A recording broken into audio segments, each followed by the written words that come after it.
Hey y'all, welcome back to the ranch. I'm Jared Paul, and today on Jarhead Bonsai, we're coming at you in the seed room. We're going to do some plantings of some red buds and Kentucky yellowwoods that have just doubled in size the past week, and they are busting out of their seed tray and growing all over each other. So I'm going to plant some separately and prepare some for bonsai, some for full size. It's going to be a lot of fun. All coming up on today's episode of Jarhead Bonsai.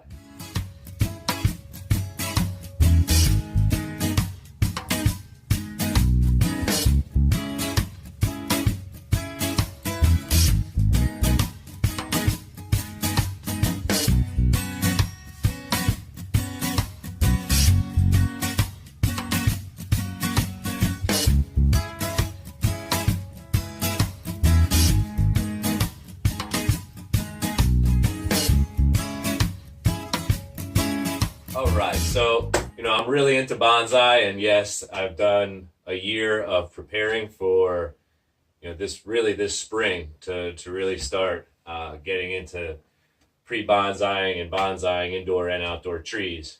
But I was initially into full-size trees. When I was going to school out in Boulder, Colorado, I would listen to my textbooks while I did landscaping gigs, and I really got into ornamental pruning and the beautification of trees and maximizing their canopy and things like that.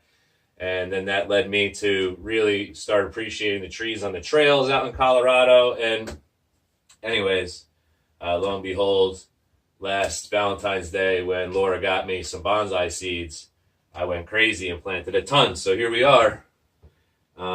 It's not a problem to me. I'm psyched to have all these trees because we are starting a tree farm, and you can't have a tree farm without trees. So these, I put them in the same seed tray because they're both flowering trees, and I don't know, I just assumed they would grow at about the same rate, and they did. So what I want to do is plant some that I'm preparing as bonsai in these smaller little takeout trays. And I'll just pop some holes here in the bottom so it's nice and free draining. And then you take the plastic lid and boom, you have a free, pre-bonsai pot. It's nice and shallow, so in my opinion, we would start to develop a radial root pattern and keep that shallow root base, right off the start, so it doesn't get this long feeder root going straight down. Yeah. Okay, I got 2 more of these to do.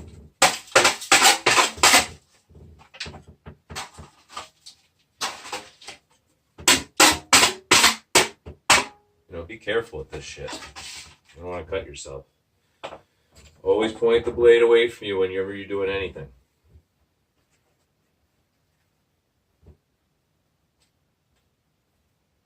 All right, so this is a Kentucky yellowwood.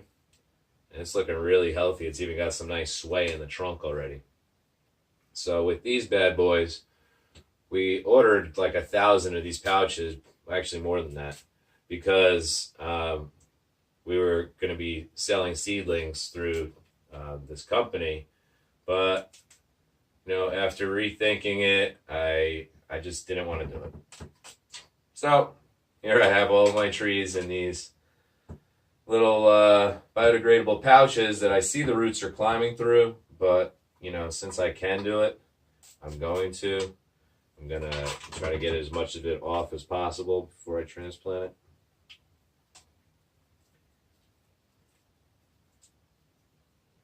And I pre-watered these so the roots are nice and wet while we're working with it. All right. So I'll toss that later. So this is just one of those little seed starters. So you add water and it really puffs up. So I added one into the pouch, hydrated all of them, and then individually would puff it up and then planted the seeds. And it seemed to do the job. It's easy to keep them in the seed trays and just water directly into the seed tray so it waters from beneath. You don't have to water on top, which if anybody's grown seedlings before, it's really a pain in the butt. And a lot of times you can water them and they'll lay down in the soil and then your tree will end up dying or tomato, pepper, whatever you happen to be growing. So the seed tray, indirect watering, I've really liked that over the past year. I've developed that technique. All right, so I have some soil mixed up in here, and it's perlite, some peat moss, and a little bit of sand, and then just your standard potting mix. I like to add the perlite, even though there's some already in potting mix. I like to add a lot more because it really keeps it light. I like the soil to be nice and free draining and light.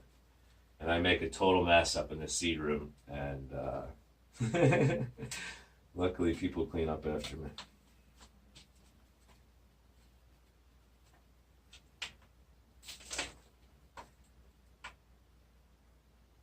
All right. Boom, boom. So that's the first one.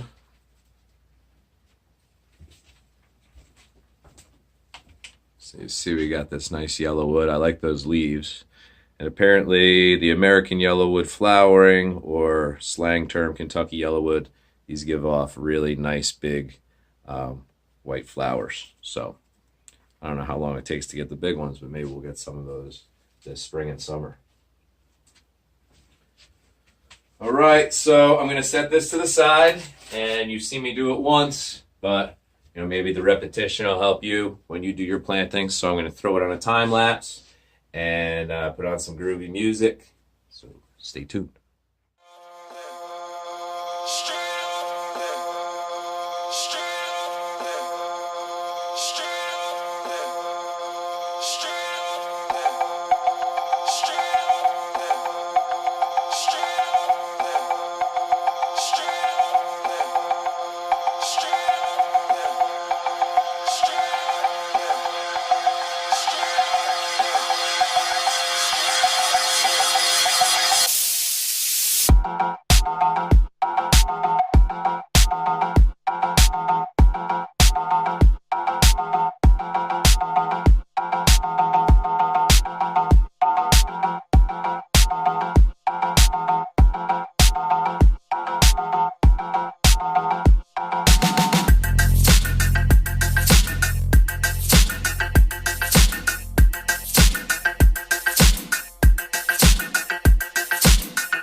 Make it clap, clap. Make it clap, clap. Make it clap, clap. Make it clap, clap. Make it clap, clap.